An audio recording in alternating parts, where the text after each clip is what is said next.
They're calling it a buyer's market, but homes are still expensive, rates are high, and prices aren't dropping like you'd expect. So what's really going on? In this video, I'll break down the truth behind the headlines, why some homes are still selling high, if now is the time to buy, should you expect huge price drops, and how you can actually save money in today's market by spotting the exact signs of a motivated seller. Before we dive in, one important thing to keep in mind: not all markets are behaving the same right now. Just because we're seeing signs of a buyer's market nationally doesn't mean your local market is the same. Some areas are still very much a seller's market. That's because real estate is what we call hyper-local, meaning what's true for one neighborhood or zip code may not apply even just a few miles away. Alright, so first, what exactly is a buyer's market? It's when there are more listings than there are active buyers. So in theory, that means there could be more negotiation power for buyers. According to a recent Redfin article, buyers haven't had this much leverage since 2013. You might remember just a few years ago how it was very much a seller's market. A home would get listed and go under contract within a couple of days, and buyers were doing anything they could to get under contract. They were paying way over asking, paying with cash, waiving inspections, all the things I wouldn't necessarily recommend people do in a normal scenario. But now things are changing. So what does this actually mean for buyers in 2025? Buyers can negotiate more than before, but it doesn't necessarily mean prices are falling everywhere. In that Redfin article, there are many markets that are labeled buyer's markets, but they're still seeing appreciation.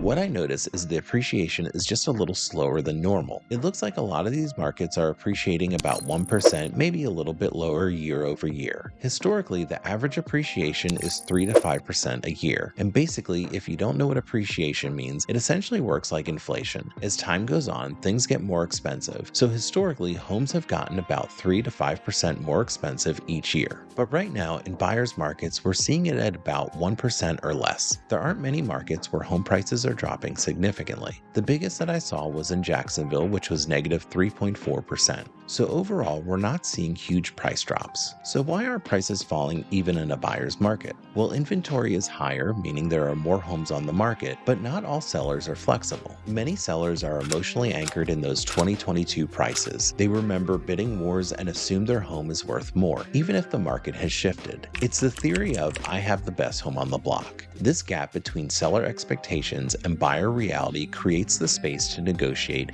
if you're patient and strategic. I do want to mention that there are still homes that are coming on the market that are decently priced. So if you really see something that you like, I wouldn't necessarily wait for it to be on the market for a long time to see if prices drop, because you could lose out on a house that you really love. Even in a buyer's market, the best deals still tend to move fast. We're seeing more houses in a lot of markets that are probably overpriced rather than priced just right once they hit the market. I think basically people are still testing the market, and I'll get into that in just a second. If you like free resources like a quick start homebuyer guide or a home buying course, you can go to my website, workwithdang.com. I can help you find a real estate agent in your area. There's more information on my website. I make content like this every week. Please subscribe if you haven't already. There are essentially two types of sellers that I'm seeing on the market right now. There are the make me move sellers and the motivated sellers. So here's what that means. A make me move seller is someone who's listing at aspirational prices. Typically, they don't necessarily have to sell, and they're trying to maximize their gains since they'll likely face higher costs on their next home. Because if you think about it, most people who currently own a home have a low interest rate, somewhere around 3% or less, and the interest rates right now are around 6.5% to 7%. So I think some sellers are trying to see like, okay, if I can get X amount of money, then I can move, because then I would have enough money to go ahead and buy another place. So basically, a make me move seller isn't really motivated. They don't have something that's pushing them into needing to sell. They just want to sell if they can get top dollar. And a lot of times the top dollar isn't reality for today's market, because as a buyer, you know you're going to have a higher interest rate and homes are still expensive. So you're going to have a much larger monthly payment than the current owner, most likely. Then there are motivated sellers. These are sellers who are moving for a job, or maybe they had a change in their life like a divorce, or they're upsizing or downsizing because their family's growing,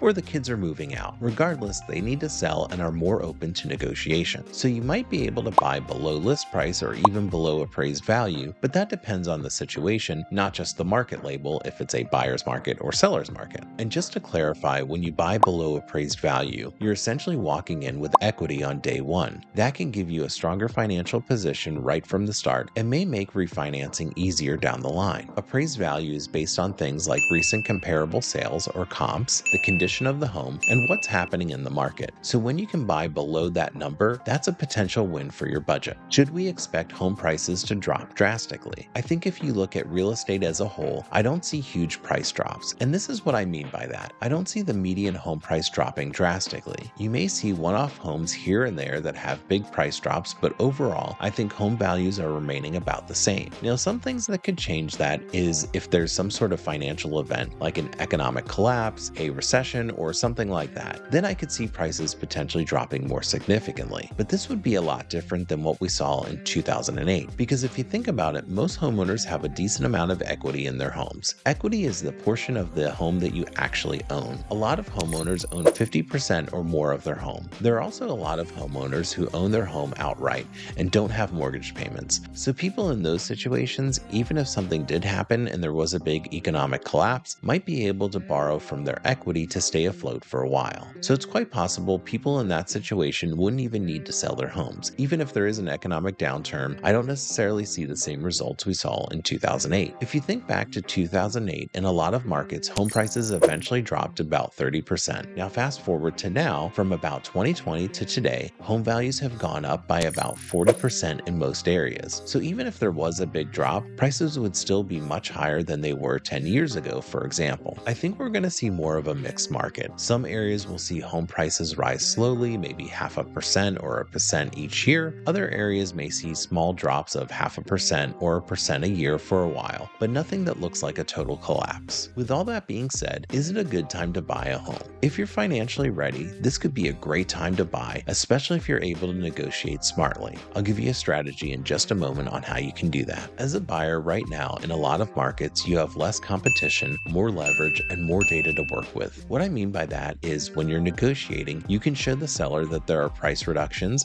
that the days on markets are getting longer, and that this isn't the same seller's market we saw a couple of years ago. But buying still has to make personal financial sense. Mortgage rates are high, and home prices are still high. So on one hand, it's a good time to buy because there's less competition, and you might be able to negotiate. On the other hand, it's not a great time to buy because buyer conditions aren't ideal, interest rates are high, and I really don't see a light at the end of the tunnel where interest rates drop in a big way. Right now, rates are around 6.5% to 7%. I don't think we're going to see them go back to 4% anytime soon. Maybe they drop a little over the next year, but I don't think it's going to be a significant change. I think what we're seeing in real estate is a market that's recovering from a sharp rise. So I think we're going to see slow growth or no growth for the next 5 to 10 years in a lot of markets. Again, while conditions aren't great, the lower competition and potential for negotiation can make it a good time to buy if the numbers make sense for you. How do you actually get a deal? How do you negotiate with a seller? Let's talk about the strategy. The first thing I look for is days on market. The longer a home sits, the more likely the seller is open to negotiation. First, find out what the average days on market is in your area. Sometimes you can find that on websites like realtor.com or Zillow. If you're working with a real estate agent, they should be able to pull that info for you. Then look for homes that have been sitting longer than average. Once you find some, dig into the price history. If you're on those same websites, you can often see how many times the home has had a price drop and by how much. If the drops are small, like $100 or $500, that's usually just a refresh to game the algorithm. That doesn't tell me the seller is actually motivated. But if you see several moderate price drops like $1,000 or $5,000, that shows they may be softening. And what I've noticed is that sometimes after a couple of those moderate price drops, there's a big price drop, like a $15,000 drop. That usually signals urgency. That might be their final number, their bottom line. That's when I'd consider making an offer and maybe even try to negotiate a little more. And don't forget, in some cases, a motivated seller might offer concessions, like helping with closing costs or agreeing to repairs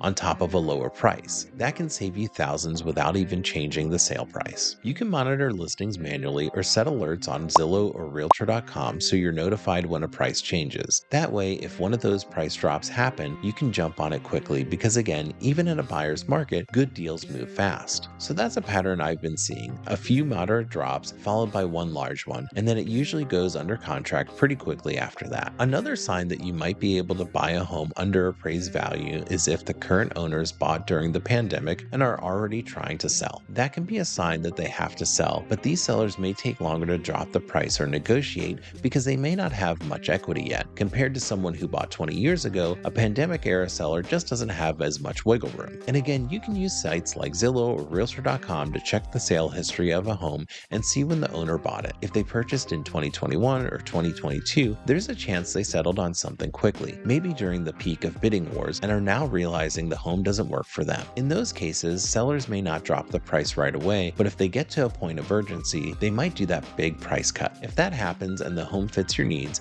it could be a great opportunity. At the end of the day, a buyer's market doesn't mean prices are crashing, but it does mean you have more room to negotiate. If you're watching the market closely and know what to look for, you can find motivated sellers, get a price below list, or even below appraised value, and maybe even score some concessions that might make the deal even better. But don't just rely on national headlines. Real estate is hyper-local. One zip code might be slowing down while another neighborhood is still super competitive. So if you're buying in 2025, do your homework, stay patient, and know that the deals often come from spotting the right signals, not just the right price. If you want to learn how to buy a house in 2025, check out this video. Please like, comment, and subscribe. It motivates me to make more videos.